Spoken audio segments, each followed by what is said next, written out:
Hi, Kate here with another video. Hope everyone is doing well. If you enjoy my content, please like and subscribe. Helps me build the channel. I'm pretty sure I'm being shadow banned, and I know people I know are not getting notifications when I drop a new video. So if you could check back and please like and subscribe, helps me with the channel. This is on Taiwan. Now, as probably everyone knows, Nancy Pelosi, the U.S. Speaker of the House, the third highest-ranking person in the U.S. federal government, the third in line to succeed Biden, the president. She's in third in line for the succession.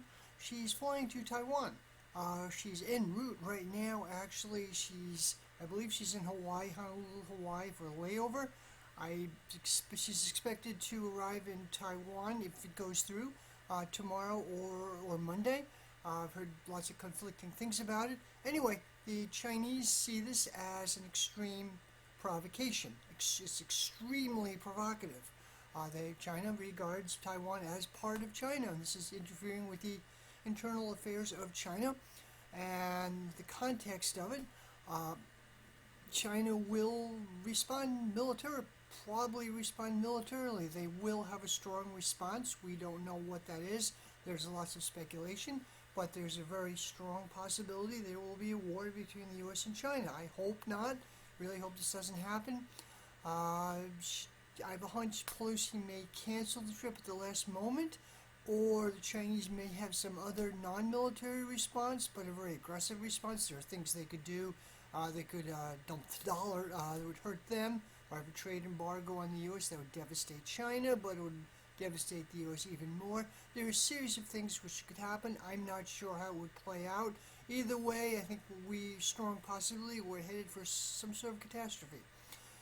And so, I'm going to talk about Taiwan's situation. I almost made a video on Taiwan a couple months ago, back in May. I work in a school system with basically emotionally disturbed kids. And one girl I work with, a very bright kid, she was a senior, she graduated. She kind of would be a leftist. She has an interest in social justice.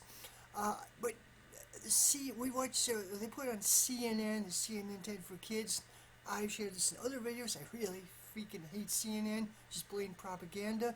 They had one CNN thing that implied that Putin was bombing kindergartens, which he in Ukraine, which he wasn't.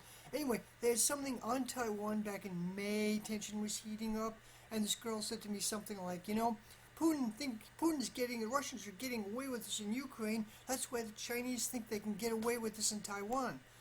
And I had to try to explain a little bit of the context of it. I can't come off as preaching, but I had to explain a little bit of the context the media does not do.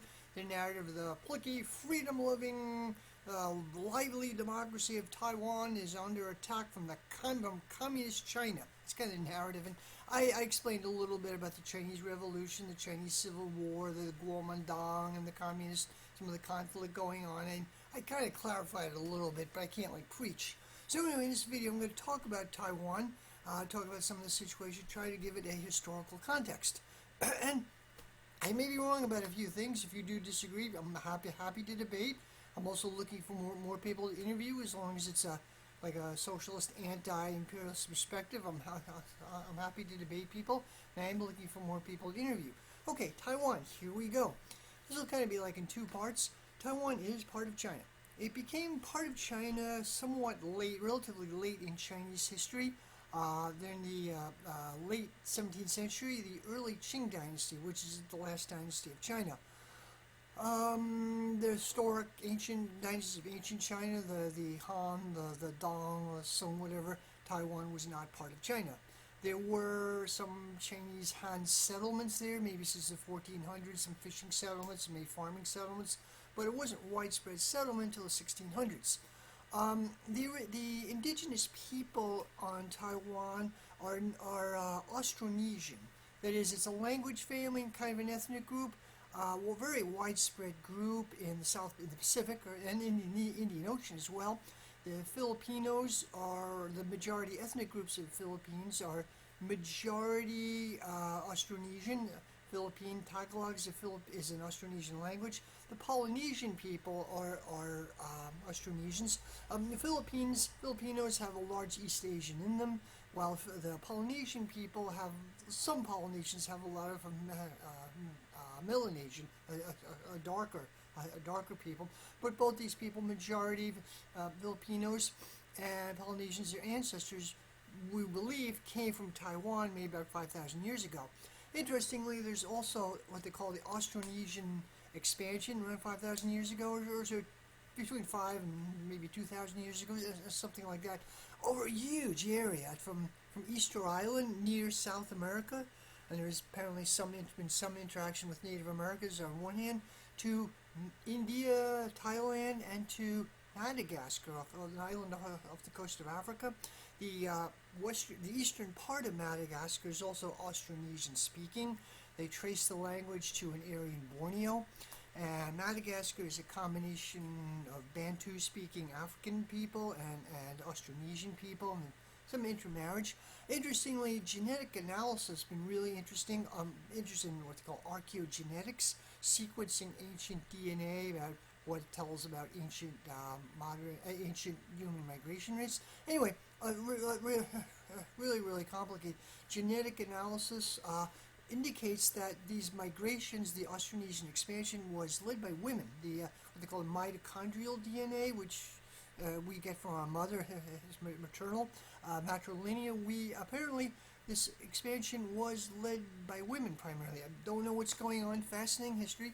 I am intrigued by Polynesian people. I'm not Polynesian, but I am intrigued by Polynesian culture. So these people are Austronesian expansion is believed to have come from Taiwan 5,000 years ago.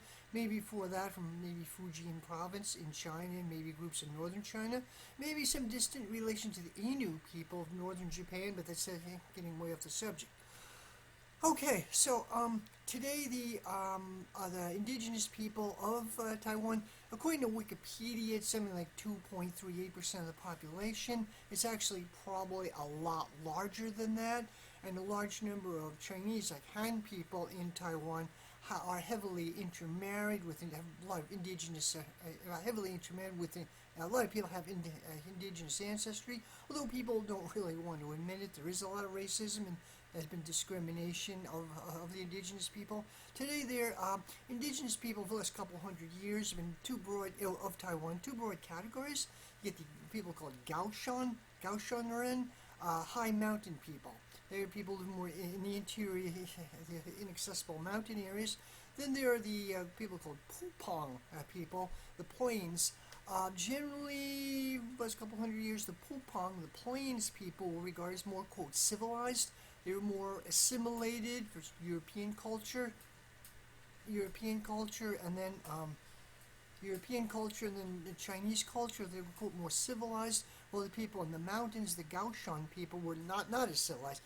Anthropologists, or people who have contacts with these indigenous peoples, there's not really much of a difference.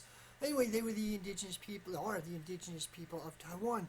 The lower wide-scale Chinese settlement actually was piggybacked by the Dutch, but believe it or not. So I'm going to have to go give a brief dynastic history of China. Earlier videos I went into this at length. I'm going to try not getting this too deep.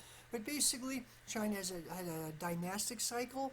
There was a dynasty, often came from a peasant uprising, successful peasant uprising, or nomadic barbarians from the north or the west conquered part or all of China. And early stage of dynasty would be vigorous, expansionist, or strong, powerful dynasty, but then it would become decadent. At the end, there'd be often waves of famines and peasant uprisings, and a new dynasty would start. The cycle would go all over again, would continue again. Traditional Chinese thought has something called the mandate of heaven. There's a Chinese political theory that is, when a dynasty is successful and strong, that was symbolized that it had the mandate of heaven.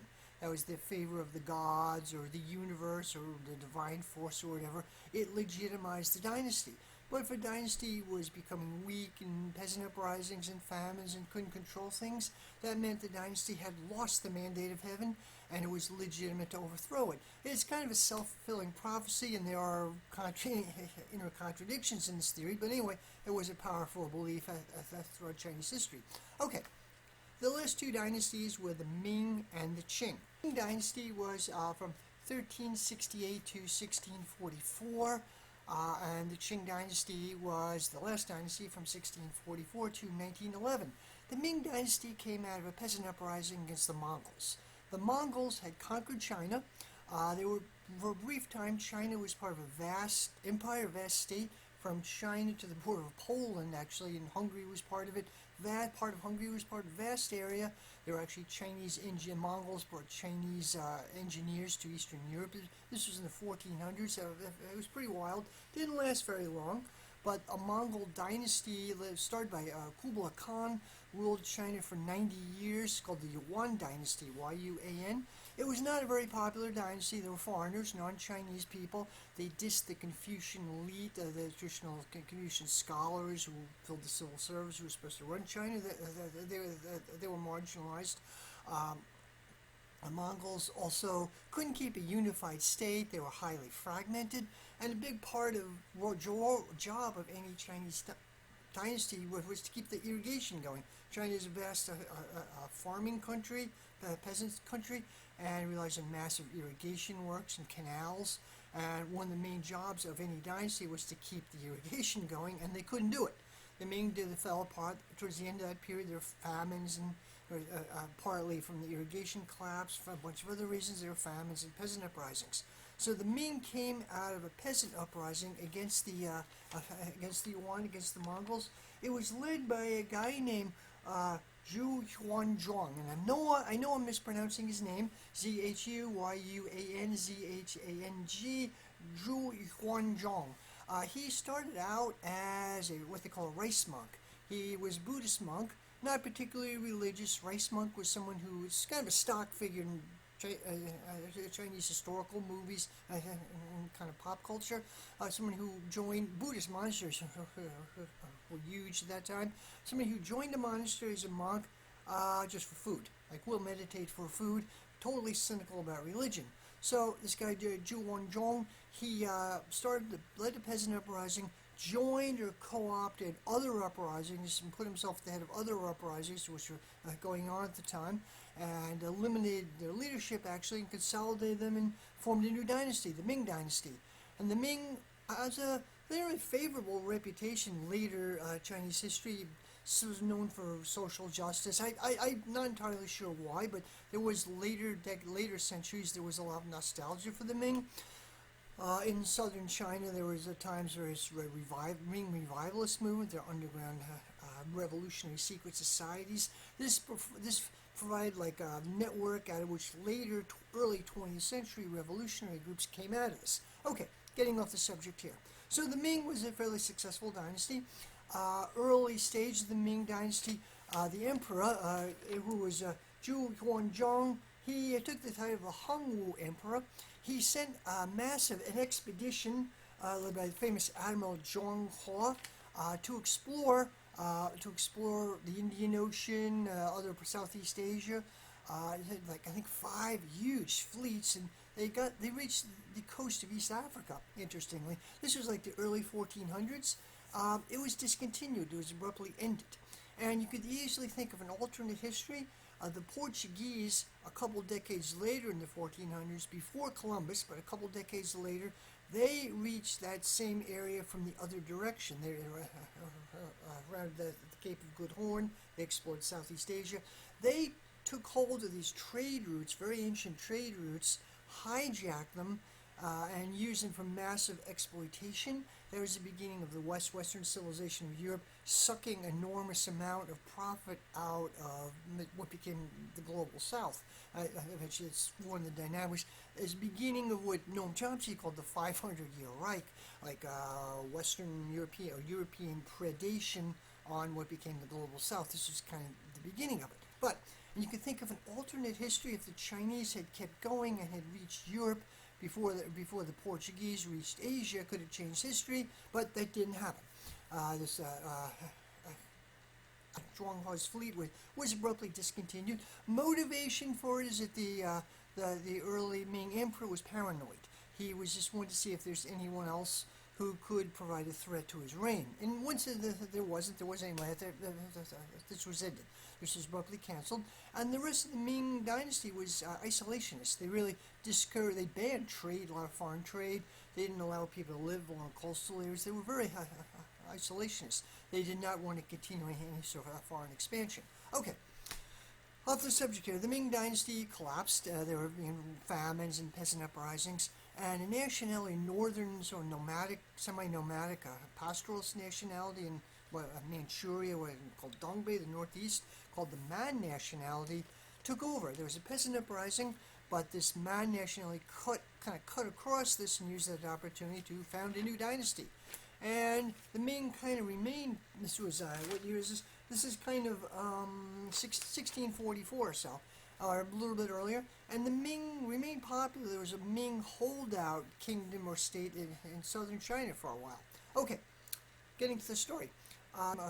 Koxinga. He was a Ming general, late Ming general, and he wanted to preserve and revive the Ming dynasty, retake China, and he took Taiwan. The Dutch, Taiwan by that time, where there was some Chinese settlement, and the Dutch came in. They had trade settlements. They wanted to oust or raid the Portuguese and the Spaniards who were trading with China. Spain controlled the Philippines. So this guy Koxinga, Ming general, he came in and kind of piggybacked on the Dutch. Like he played the Dutch and the Qing off against one another, and he got control of Taiwan, kicked the Dutch out. He led, there's this like combined peasant and indigenous uprising against the Dutch.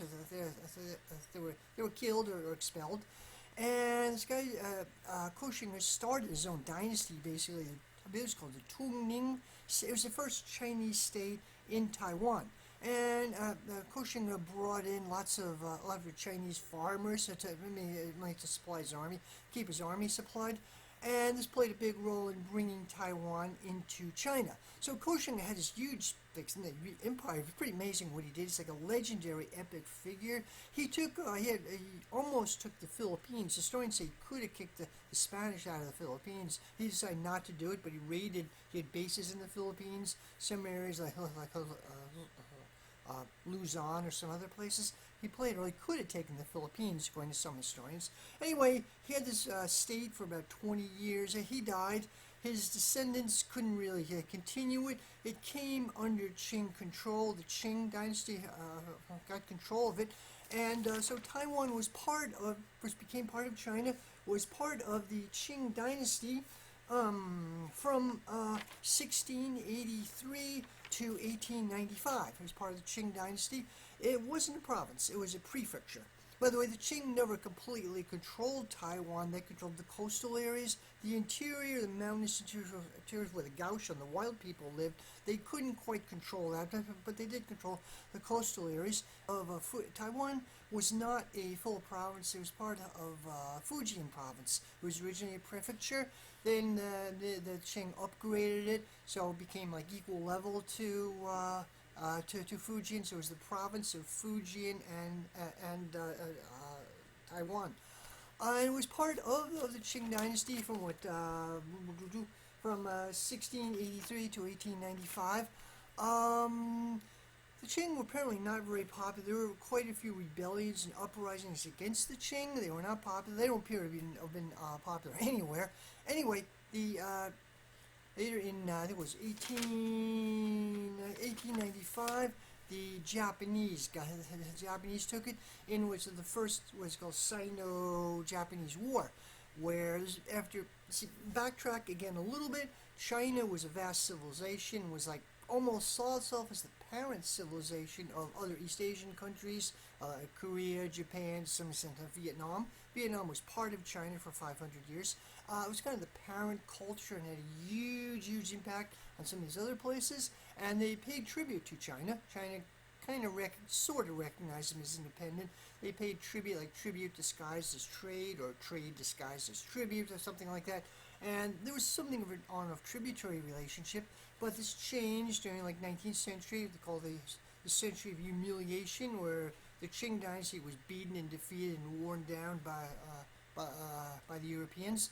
And the culmination was the Japanese industrialized and developed, and they attacked China. The Japanese imperialism, they started carving up China. So they defeated China in the first Civil Wars, first the Sino-Japanese War, and part of that they got Taiwan. There was a Taiwan cession. So Taiwan was part of China for about 50 years. Sorry, occupied by Japan for 50 years, from like 1895 to 1945. There's mixed. The Japanese occupation of Taiwan was really mixed, and I've heard different things about it. They were brutal. They were really brutal. The Japanese killed intellectuals, massacred intellectuals, leftists. Anyone with interest in socialism or communism was killed. Organizers. They played off people against one another. Tried to play off indigenous people against Chinese, against the Han, or different tribes, indigenous tribes against each other. Didn't quite succeed. There were uprisings against the Japanese. On the other hand, they developed the economy. They industrialized Taiwan. They massively expanded railroads. There were some railroads under the Qing, but the Japanese massively expanded the railroad system. And they started the first education system. Taiwan never had an educational system before. And reading online, some people claim to be from Taiwan, or Chinese people, or from Taiwan. They would say, the Japanese left in 1945, so people lived through that era. Survivors are probably in their 80s or 90s by now, but people say, my grandparents, they really said the Japanese weren't really that bad in some ways. They weren't that bad. They did a lot for Taiwan. They were brutal. They did some bad things. Overall, they weren't that bad. So people on Taiwan have a better memory of the Japanese than the people on the mainland do. It's a major difference. People on the mainland hate the Japanese. They have an intense hatred of Japan. The Japanese on the mainland were committed near genocide. There's the rape of Nanjing, all sorts of other things. Near genocide and people in inland China and the plain area. They were horrifically brutal. So today, there's widespread hatred of the Japanese people. This day was like 70 years ago, but it's still very much alive to this day. Very, very much kept alive. But the people in Taiwan sometimes have a somewhat more favorable memory and attitude towards the Japanese. Okay, so 1945, the Japanese left, and what's called the KMT, or Kuomintang, the Chinese Nationalist Party, occupied Taiwan. They for the first time, they'd never been in Taiwan before.